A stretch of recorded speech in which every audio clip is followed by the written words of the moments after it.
very good Sunday afternoon to you. You're watching KTN Weekend at 1. My name is Najma Ismael.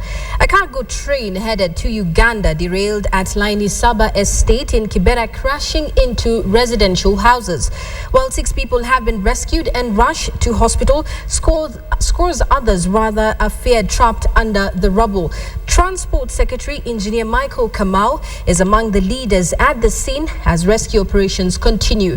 The Kenya Red Cross and the St. John's ambulance have dispatched the ambulances to the ferry to ferry the casualties to the Kenyatta National Hospital. Rescue efforts are however been hampered by a growing crowd of people at the scene. Engineer Kamau has termed the accident as unfortunate, citing that the government had already disbursed 7 billion shillings to relocate those who are living next to the railway lines.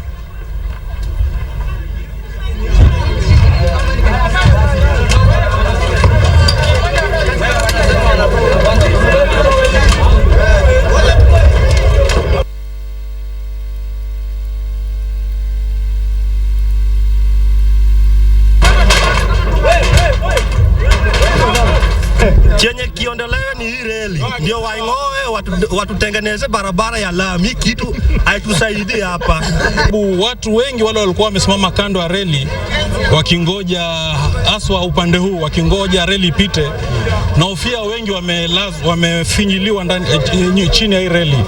Kwa naongea na customer ambaye alikuwa amekuja kununua nguo. Sasa hatujui kama yule customer bado yuko huko ndani, lakini yeye mwenyewe tulimtoa, manake alikuwa kule nyuma. Situation we're in now is a bit delicate. We're trying to request people to move away so that in case of there's any explosion, because these things are containing oil, we do not go into more calamities. So what we're asking people is to kindly move forward. At the same time, we're asking those who can listen to us to come and help us in this situation we're in. Dhania pengine kuna mmoja ama wawili ambao bado wako trapped, kwa hivyo tunahimiza wale ambao wako hapa, tafadhali public members, sasa tusonge isiwe shida ya moto ama tukaongezea mkasa kwenye ajali hii ambayo imefanyika. Come up with a relocation plan, slum upgrading plan, whereby we relocate a place, show these people where to move their businesses, where to move their structures. In actual fact, what should happen, we should just stop rail transport in Kenya. It's impossible to have rail transport when you have people settling less than 3 feet on the road. This railway, the people found the railway here, and it is not the railway that found the people here. So that is the situation. Now we are spending 7.2 billion relocating these people. That is what we are doing. 7.2 billion just to get the situation to allow RVL to be able to carry cargo. What is very important going forward is that the SGR, which is now mired in controversy, because people feel we should wait for them, we should satisfy individuals' needs before the needs of a country. The cargo that was in this train was headed for Uganda, and I just don't know what President Museveni at the moment is thinking. We now join Betty Chalo via phone, and she's in Kibera to tell us what is happening, giving us an update. Betty, can you hear me? Yes, I can, Najma. How is the situation on the ground right now? Well, Najma, we are a few meters from that crash site, and what we know is that minor rescue operations are still ongoing to ensure that no one is still trapped inside the structures that were destroyed, which of course include shops, businesses, and a number of houses. We know that 6 people have been rescued from the damaged structures, but there could be more people trapped considering the extent of damage that was as a result of the train crash. And apart from Engineer Kamau and Senator Mike Mbuvi, are there any other leaders who are there? Yes, indeed. MP for Kibera, Ken Okot, was also here earlier on, and he said that more needs to be done to ensure that these people who are living less than a meter or 2 meters from the railway lines are relocated. And of course, as you heard there, Engineer Michael Kamau said that some money, about 7.2 billion shillings, have been set aside to to ensure that these people are relocated. But speaking to residents here, they say that they are not ready to relocate because we do not have anywhere else to go. And there is that push and pull. But of course, Nairobi Senator Mike Mbuvi just said that, also the residents should be part of the solution by agreeing to move away from the railway line. Okay, and earlier there were reports of people trying to siphon fuel from the ill-fated train. Can you tell me something about that? Well, Najma, exactly after it happened, that was about 6:30 to about 7:30 a.m. when it happened.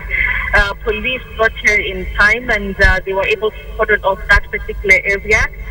In fact, in the pictures which we saw, there were those police traps just keeping the crowds away because the crowds were really getting bigger and bigger by the hour, and even the rest operations were really affected. But coming back to your question, we do not get any reports from the police of people threatening fuel because the place was cordoned off earlier before the crowds became bigger. And maybe to just wind up, Betty, have you had anything about people trying to relocate from the railway lines, or people are still situated there? Well, like I mentioned, the people are they're saying that they're not ready to move away from the railway lines because they do not have anywhere else to go, unless the government gives them that land to go to. But as for now, I mean, there are no positive remarks coming from them in terms of the location. They're still saying that that's their home, and these are their homes, their businesses, and they're not ready to move anytime soon. But those houses that were destroyed, I think something needs to be done because the site is actually horrific. Just with the trains having fell on those houses, I mean, even the leaders said that something needs to be done urgently.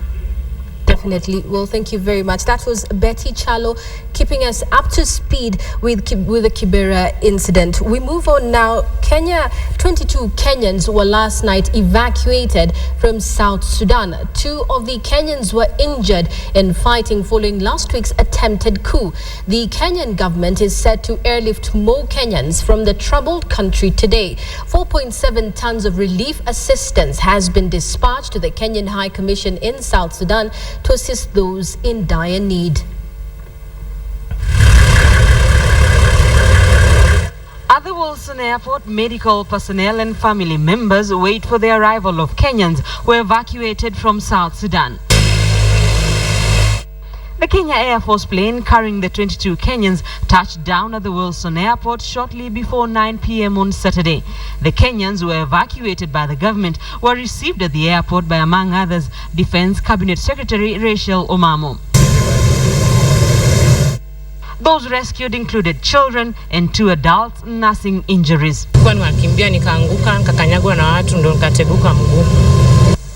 The Kenyans had initially sought refuge at the United Nations mission in South Sudan. Wale waliweza kujisaidia wakasikia vizuri kidogo wakarudi kutoka tukaenda kwa embassy kwa consulate tukaongea shida yetu ndio baadaye tukaambiwa tukuje tutapata mrudisho nyumbani. The 22 are the first batch of Kenyans to be brought back home. It is our responsibility to ensure that Kenyans are safe wherever they are. So we'll do everything possible to ensure that we bring Kenyans home. Those who are back home say they are happy and lucky to be alive. Biashara zote wamelutu vitu, hakuna unaweza fanya biashara, hakuna kazi inaendelea, hakuna wanaotunyang'anya vitu, wanaingia kwa nyumba, hakuna biashara inaendelea. The government has dispatched 4.7 tons of relief food to South Sudan. To the High Commissioner, and it will be him now to give out to those areas where those that have been affected are, because he's the one who has that information. South Sudan has been in turmoil for a week now, following a coup attempt by rebels said to be loyal to former Vice President Riek Machar. Reports indicate that the rebels have captured the oil-rich state of Unity. Rita Tinina, KTN. Now, residents, visitors and tourists in Mombasa City were treated to a colorful display of coastal culture as various communities came together to stage the annual Mombasa Street Carnival. KTN's Sharon Mamanyi with more details.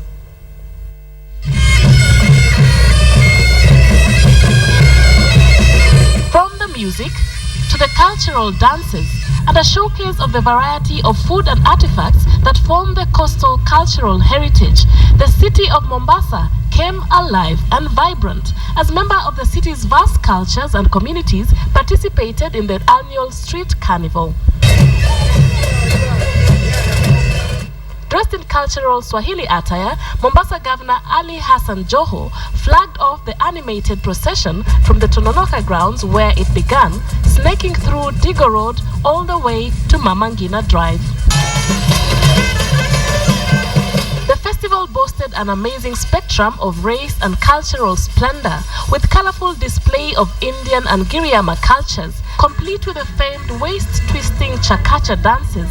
The entire city looked like a bride. Lots of dance and merry themed the celebrations, which was a highlight of the one-week festival that had taken place in Mombasa. Known as one of the premier festivals in the entire country, the annual carnival draws a large number of travelers from all across the globe and comes up as one of the major tourist attractions in Mombasa, offering an amazing way to sample African culture. Sharon Momani, KTN. Now, moving away from Mombasa, 10 flood victims who perished in Isinya when their vehicle was washed away in flash floods were buried on Saturday in Kajiado's County Namilok area. Grief-stricken family members and friends broke down in tears while some fainted as their loved ones were being laid to rest. The 10 are among a group of worshippers who had gone for a sermon in Kajiado when the tragedy occurred. The vehicle they were traveling in was swept downstream by raging floods. The burial ceremony was attended by local leaders. Among them were Cabinet Secretary Joseph Olelenku, National Assembly Chief Whip Kato Olemitito, and County Woman Representative Mary Seneta, among other guests.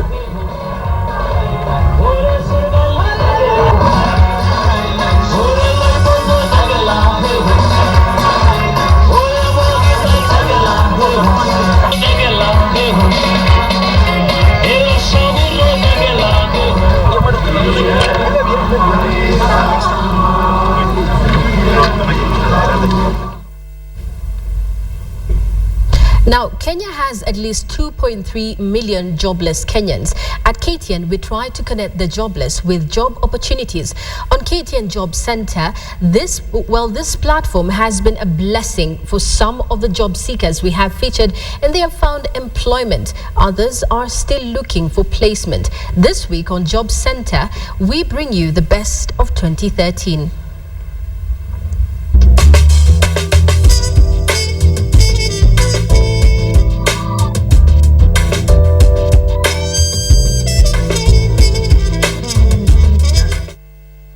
I look forward to working on the CV so that it is presentable and it is marketable to the organizations, and I look forward to getting from where I am to the next level. Remember William Silla, the 26-year-old who has a degree in linguistics, media and communication? He had been searching for a job for over a year. After Job Center aired his story, he received very many job opportunities from potential employers, but settled on Kenya Copyright Board, where he works at the Public Communications Office. Job Center then went to Machakos town after Dorcas Muya sent us an email. This young lady said that for 3 years she had been sending her CV to several offices in Nairobi and in Machakos County, but never got any positive feedback. But after her story went on air on KTN, Greenland International, a company that deals with petroleum products, offered her a job opportunity in the Human Resource Department, where she will start in January next year. Last but not least, Wycliffe Siko, a 27-year-old with a diploma in journalism and mass communication, after boldly asking the Human Resource Director at Standard Media Group, Pauline Kiraithe, for internship during the shooting of Job Center, I request that you give me a chance in your media house. Yes, I'll take your CV. He got it, and he will begin his first ever internship at the Standard Media Group in January next year. The cyber serves more than 5,000 people. Since I was a kid, I've always loved flying. And send my CV. Because you have your bills to pay. Job Center has not forgotten about the young men and women we featured who still remain unemployed. Job Center takes a break, but we will be back next year. Thank you very much for the feedback and support. Job creation remains one of the biggest challenges in Kenya, and at KTN, we want to do our part to help connect job seekers with opportunity. Keep your emails coming. Our address is ktnjobcenter@standardmedia.co.ke. Our Twitter handle is @KTN Job Center, and you can also visit our Facebook page, KTN Job Center. We'll do this again next year. My name is Najma Ismael. Happy holidays and stay safe.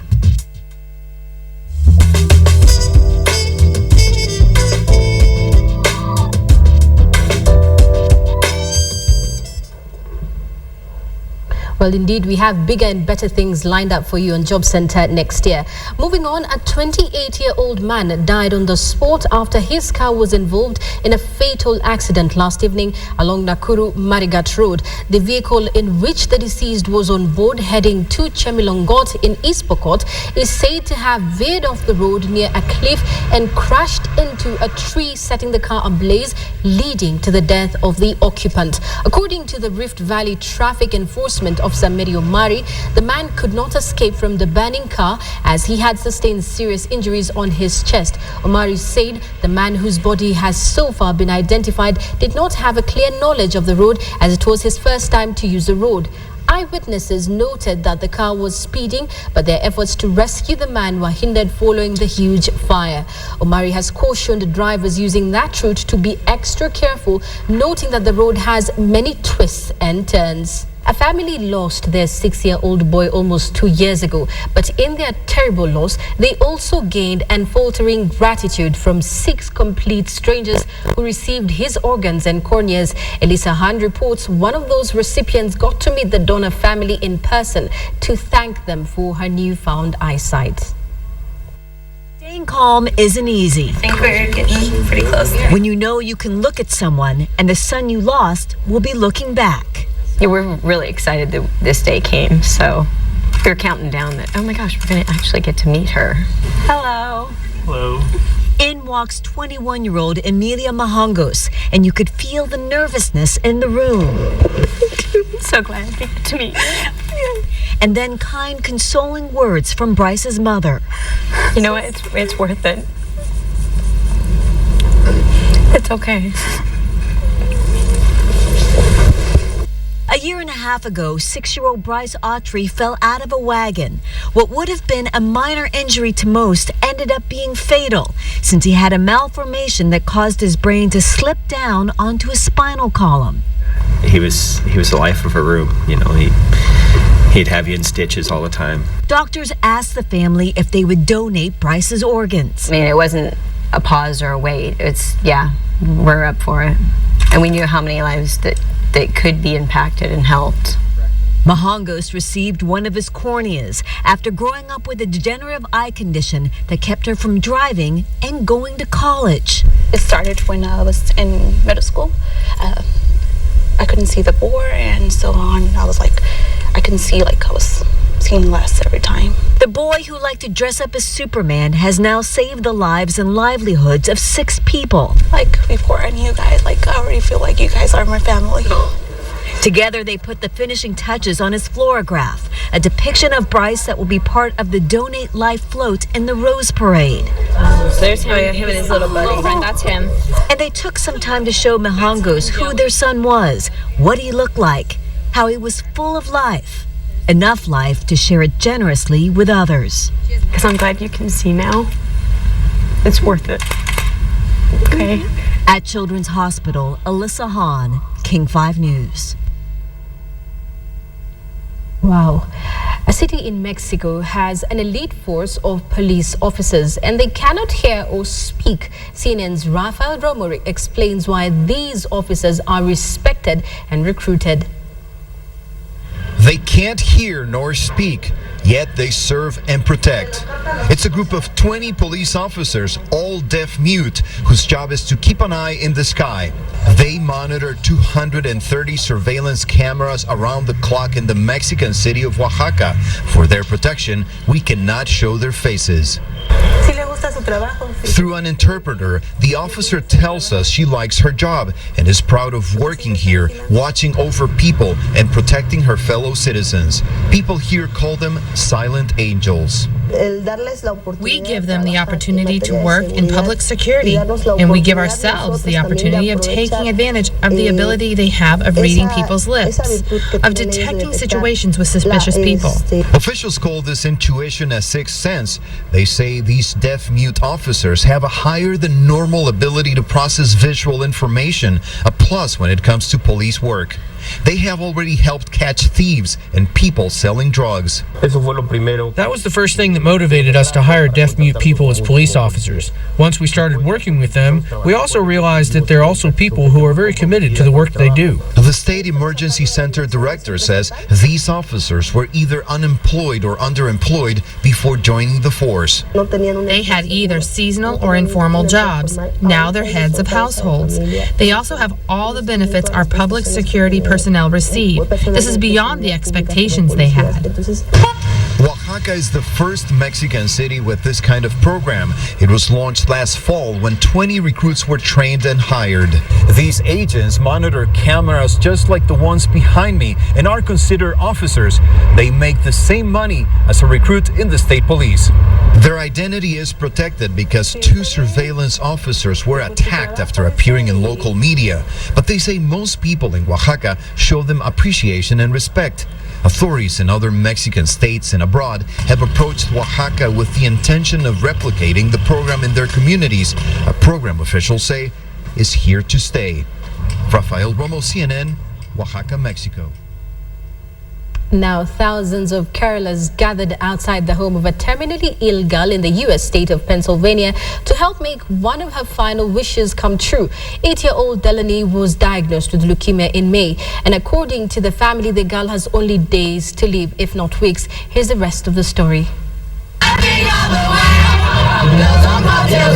Songs filled the air tonight.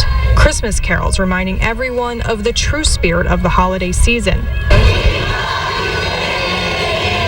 Delaney Brown, affectionately called Laney, had a Christmas wish and a dying wish, a street full of carolers.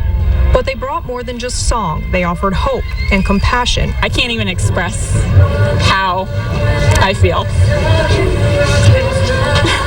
People packed the block, and some think the turnout was a sign from above. That this was God's way of saying, okay, listen, I need you to go over and see my little angel and give her off that singing that she deserves. Nearly 10,000 people sang for Laney, and her dance team saluted her with one final number. Laney was too weak to see her wish come true, but she heard it and she felt it. Laney let the world know she was there in spirit by posting this photo to her Facebook page. My name is Najma Ismael. Stay safe.